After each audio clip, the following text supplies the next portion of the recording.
और उस तत्व तक पहुंच गए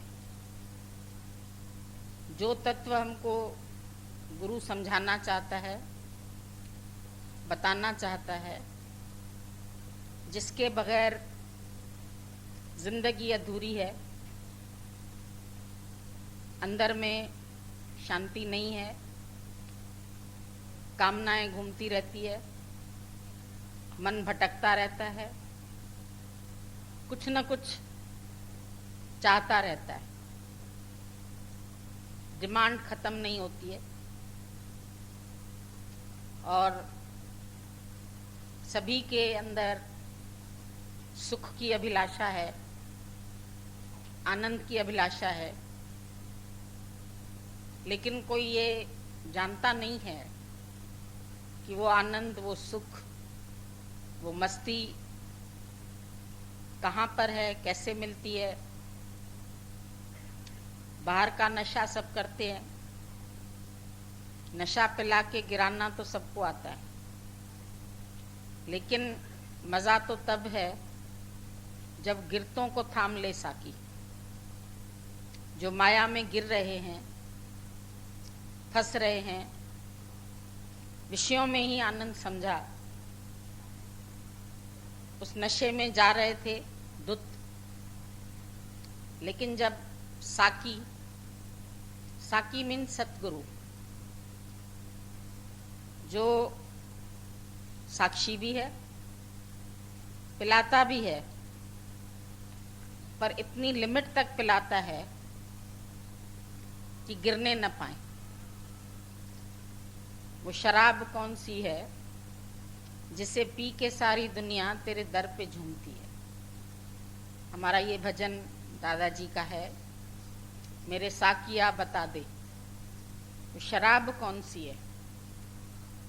तो साकिया सतगुरु को संबोधित करते हैं, और वो शराब कौन सी है, वो शराब बोतल की नहीं है, मैखाने की नहीं है, जहां पी करके मनुष्य गिर जाता है, विषयों के अधीन हो जाता है, माया के अधीन हो जाता है। पर ये जो नशा है, इसमें बेखुदी आ जाती है, उसमें बेहोशी आती है, इसमें बेखुदी आती है। खुदी तलक जुदा था तेरे मिलन से पहले। जब तक अंदर में खुदी है, तब तक खुदा नहीं मिलता। और बहुत थोड़ा ही अंतर है खुदा और खुदी। खुदी का मतलब आ जाता है अभिमान, और खुदा का मतलब है खुद। तू खुद खुदा है। जिसको ढूंढते थे, बाहर ढूंढते थे, मस्जिद में, मंदिर में, गुरुद्वारों में, हर एक ने तलाश बाहर की, और फिर जाना तो ये जाना कि वो नशा अपने में ही है, अपने में ही आनंद है, अपनी एकाग्रता में ही सुख है, अपने मन को स्थिर करने में ही मजा आता है। पर ये मन की स्थिरता, मन की शांति, मन की एकाग्रता कहाँ से प्राप्त हो, इसके लिए सतगुरु की जरूरत पड़ती है, जो हमको जागृत करता है। नशा पिला के गिराता नहीं है, पर जगाता है। अवेको मैं नवेक, जाग। वो जागना क्या है? जागना है अपने स्वरूप का। भूल चुके थे अपने स्वरूप को, कहाँ है खुदा? बोला अपने ही घर में खुदाई है, तो काबे में सजदा कौन करे? सजदा करने के लिए काबे में जाएं, कहाँ जाएं? वहां है क्या? कबीर ने हर एक का खंडन किया। जब मूर्ति पूजा करते हैं तो बोला पाहन पूजे हरि मिले तो मैं पूजूं पहाड़, ताते ये चक्की भली जो पीस खाए संसार। अगर केवल पत्थर को पूजने से ही परमात्मा मिलता, पाहन पूजे हरि मिले तो मैं पूजूं पहाड़। पहाड़ को ही पूज लें, इतना छोटा पत्थर क्यों पूजें? पर फिर भी ये समझ आती नहीं थी। बोला ताते ये चक्की भली, पहले जमाने में जो आजकल चक्की है बाजार में, ऐसी नहीं होती थी। सब अनाज घर में ही पीसते थे। तो कभी कभी आजीविका का साधन भी यही बन जाता था। जिसके पास कमाने का कोई साधन नहीं होता था तो वो चक्की पीस के उसमें से भी पैसा कमा लेते थे और अपना गुजरान कर सकते थे। बोला जो धन तुम्हारा संभालते हो उसकी रक्षा के लिए तुमको चौकीदार रखना पड़ता है, पर जो ये आत्म धन है ये तुम्हारी भी रक्षा करता है। जहां भी तुम जाओ, अगर तुम्हारी समझ सही है तो हर जगह से तुमको ज्ञान की प्राप्ति हो। काबे में नहीं, काशी में नहीं, जहां याद करो भगवान वहीं। द्रौपदी ने परमात्मा को दूर जाना। जब सभा में उसकी साड़ी खींच रहा था दुशासन, कितनी शर्मिंदगी महसूस होती है एक स्त्री को इतनी बड़ी सभा में खींचकर, और उसका वस्त्र कोई खींचे। कैसी हालत हुई होगी उस समय द्रौपदी की। उस समय उसने अपने 5 पतियों की ओर देखा, सब गर्दन झुका के बैठे थे। घर वाले समझते हैं इसकी हम शादी करा देंगे, इसका पति इसकी रक्षा करेगा। हर एक अपने साथ किसी साथी को रख के अपने को सुरक्षित महसूस करता है। मेरा पति परमेश्वर है, मेरा पति मेरे साथ है। लेकिन पतियों का पति कौन है? ये उस समय बात सिद्ध हुई जब सभा में इतने लोग बैठे थे, कृपाचार्य, द्रोणाचार्य, भीष्म पितामह,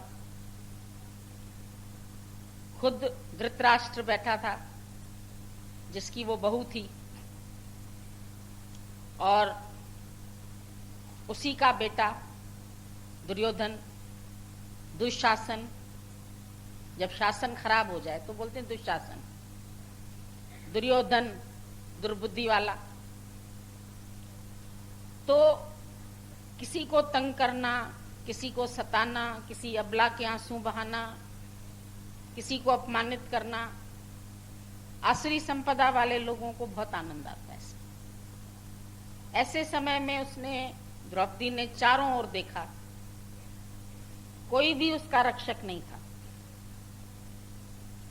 तब उसको एकदम याद आई कृष्ण की।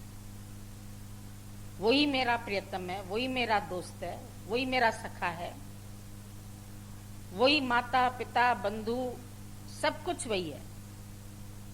तब अंदर ही अंदर उसने पुकारा, मथुरावासी आओ, वृंदावन वासी आओ। भूल गई थी फिर भी।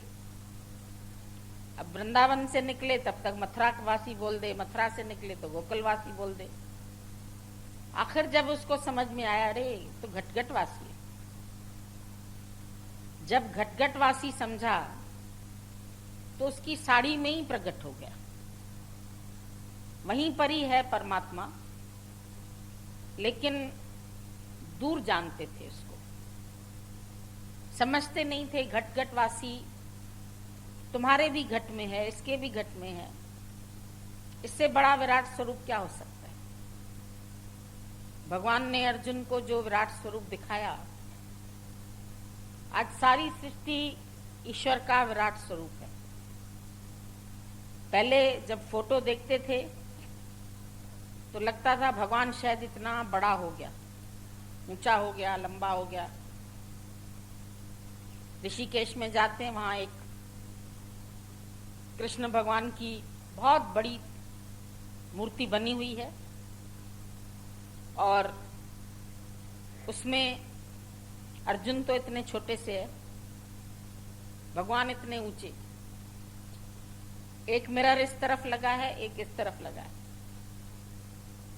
दोनों ओर मिरर लगने से वो मूर्ति जो है वो दूर तक कृष्ण दिखाई देता है, जहां तक आंख जाती है, क्योंकि उसका रिफ्लेक्शन उसमें पड़ता है। फिर वो 2 रिफ्लेक्शन, इधर 4 हो गए, फिर ये 4, वहां 8 हो गए, 8 फिर 10, ऐसे रिफ्लेक्शन होते होते अनंत रूप हो जाता।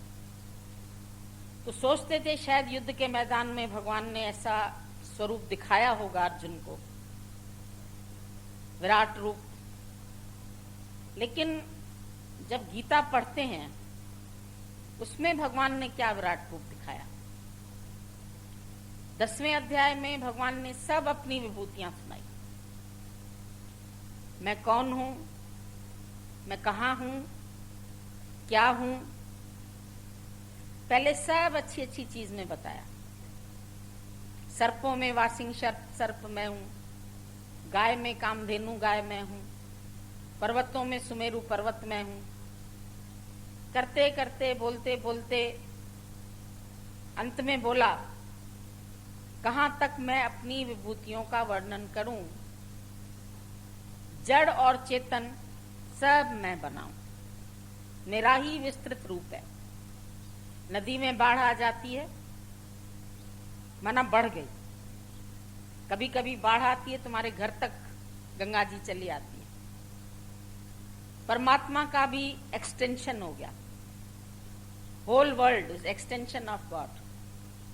परमात्मा एक्सटेंड हो गया, बढ़ गया, सारी दुनिया में छा गया, ओतप्रोत हो गया।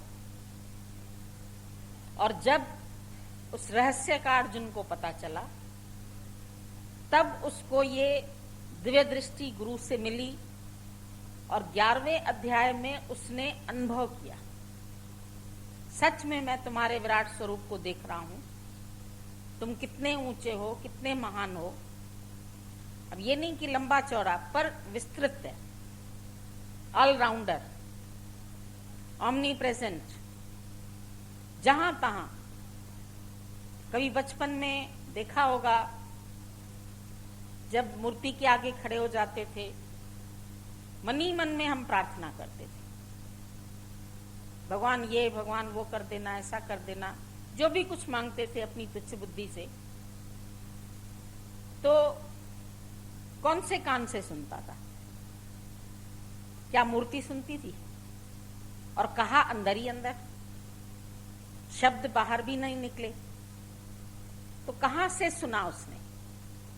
अंदर ही सुना, अंदर ही व्यापक है। रोम रोम विच तेरा नाम निकले, रोम रोम में समाया हुआ है। जैसे तुम्हारे शरीर में पूरे में खून का दौरा है, एक उंगली पर भी सुई लगा दो तो खून निकल आएगा, अंगूठे में पैर के लगा दो, वहां से भी निकलेगा, मस्तक पर लगा दो, इतनी वेसल्स फैली हुई हैं, उस सब के अंदर खून का दौरा पूरे शरीर में दौड़ रहा है। ऐसे ही परमात्मा की शक्ति पूरी अंदर तुम्हारे दौड़ रही है। ऐसी कोई जगह शरीर में नहीं है जहां कटने पर खून न निकले, हर जगह समाया हुआ। जैसे शरीर में ब्लड समाया, ऐसे परमात्मा भी ओत प्रोत। बर्फ का टुकड़ा ले लेते हैं इतना सा, अब उसमें अगर हम ये सोचें कि इस बर्फ के टुकड़े में पानी कौन से हिस्से में है, हम सोचते हैं हमारे अंदर भगवान हृदय में है, हृदय। अब हृदय तो इतना सा, हमारे पास आते हैं डॉक्टर साहब, हार्ट के सर्जन, हम पूछते हैं रोज आप इतनी सर्जरी करते हैं, किसी के हार्ट से भगवान निकलता हुआ दिखा? दिल में अगर है तो दिखना चाहिए, और दिल में होगा तो दिल से जरूर छोटा साइज होगा उसका। एक डिब्बा है, डिब्बी है, उसके अंदर हम कोई चीज रखते हैं, उस साइज में उससे छोटी होगी तभी अंदर पड़ी। तो पहले कोई पूछता था भगवान कहाँ है, तो कहते थे दिल में। दिल अंदर मंदिर बनायो प्यारे पंजे शामिल। एक्चुअली दिल जो है इम्पोर्टेंट, ऐसा रोल है इसका, उसके रुकते ही पूरा शरीर खत्म हो जाता है। किडनी बदल सकते हो, कोई और चीज है उसमें चेंजेस ला सकते हैं, लेकिन ये ऐसी चीज है, ये रुक गया तो पूरा शरीर ही तुम्हारा खत्म हो जाता है। तो जैसे ये इम्पोर्टेंट है, ऐसे ही परमात्मा की इम्पोर्टेंस है। अगर परमात्मा को नहीं होता तो ये शरीर होता ही नहीं, ये दुनिया होती ही नहीं। ये साकार सृष्टि है ईश्वर की, निराकार रूप तुंजो साकार सृष्टि सारी साकार सृष्टि तुम्हारा निराकार का साकार रूप है। निर्गुण सरगुण, निर्गुण सरगुण आप है सुन समाधि आप, आपन किया नानका आपे ही फिर जा। निर्गुण भी वही, सरगुण भी वही, निर्गुण भी वही है, सरगुण भी वही है। कभी बोला भगवान तुमको अपने सगुण भक्त अच्छे लगते हैं कि निर्गुण अच्छे लगते हैं? बोला बोलो एक आंख अच्छी लगती है कि दूसरी अच्छी लगती है? मेरे लिए तो दोनों आंखें हैं। गोदी वाला बच्चा अच्छा लगता है या उंगली पकड़ के चलने वाला अच्छा लगता है? दोनों ही बच्चे अपने। तो एक तो पूरा कंप्लीट सरेंडर कर देता है, एक उंगली पकड़ के भी चलता है। साकार के भक्त भी प्यारे हैं, मेरे को हर रूप में देखते हैं, हर रूप में जानते हैं। और निराकार रूप वाले भी अच्छे हैं, वो स्वयं को जान लेते। उनके लिए जब स्वयं को जाना तो बाहर भी सारी सृष्टि में वो तत्व विराजमान है। और जब तुम्हारी भी तत्व दृष्टि हो जाएगी तो ना कोई छोटा, ना कोई बड़ा, ना कोई ऊंचा, ना कोई नीचा, ना कोई गोरा, ना कोई काला, ना कोई प्रिय, ना कोई अप्रिय, ना दोस्त, ना दुश्मन। जब हमारे साथ सब लोग बहुत अच्छा चलते हैं तब हम उसमें भगवान देखते हैं, पर जो विपरीत चले उसमें भी देखें, विपरीत से प्रीत करें। विपरीत परिस्थिति आती है उससे भी प्रीत नहीं करते, अच्छा अच्छा चाहिए। अब हमेशा तो मन की नहीं होगी, कर्मों का भी कुछ खेल है। कुछ कर्म ऐसे मनुष्य के हैं जो पहले करके आया, जो पहले बोया वो आज काट रहे हैं, जो आज बोया है कल काटना है। ये क्रम चलता रहता है। कल के कर्म आज का भाग्य बन जाते हैं, आज का कर्म आगे का भाग्य बनता है। जब तक देह अध्यास है तब तक कर्म है। और जो हमको मित्र मिलता है, शत्रु मिलता है, कोई हमारे अनुकूल चलता है, कोई प्रतिकूल चलता है, ये वो नहीं चलता। ये हमारे कर्मों के हिसाब से हमको सुख दुख नसीब होते। जो भी सुख या दुख आते हैं वो जरूर हमारे अंदर जो जीव है उसने ये सब कर्म बनाए हैं। और उन्हीं कर्मों का रिजल्ट जब सामने आता है, क्यों रोते हो? क्यों किसी को भला बुरा कहते? क्यों किसी की बुराई करते? ये ऐसा है, ये ऐसा है, ये ऐसा है। अच्छा, ऐसा कहने से क्या हमको खुशी मिलती? पर जब ये जानते हैं इसका कर्म, इसका हिसाब किताब इसको मिल रहा है, इसी ने किया, इसी ने काटा है, मैं इसको भी जानने वाला हूं, मैं इसका भी साक्षी हूं, मन को शांति आ जाती। शांति चाहिए। जो भी आए हैं यहाँ सबका मकसद यही है, कैसे मन की शांति मिले। मन की शांति करोड़ों रुपए से भी ऊपर है। लेकिन कभी कभी हम दो कटु वचन बोल के अपने को अशांत कर लेते, दूसरे को कम करते हैं शांत। अंगीठी जलती है, खुद पूरी जलती है, तब दूसरे को थोड़ा सेक मिलता है।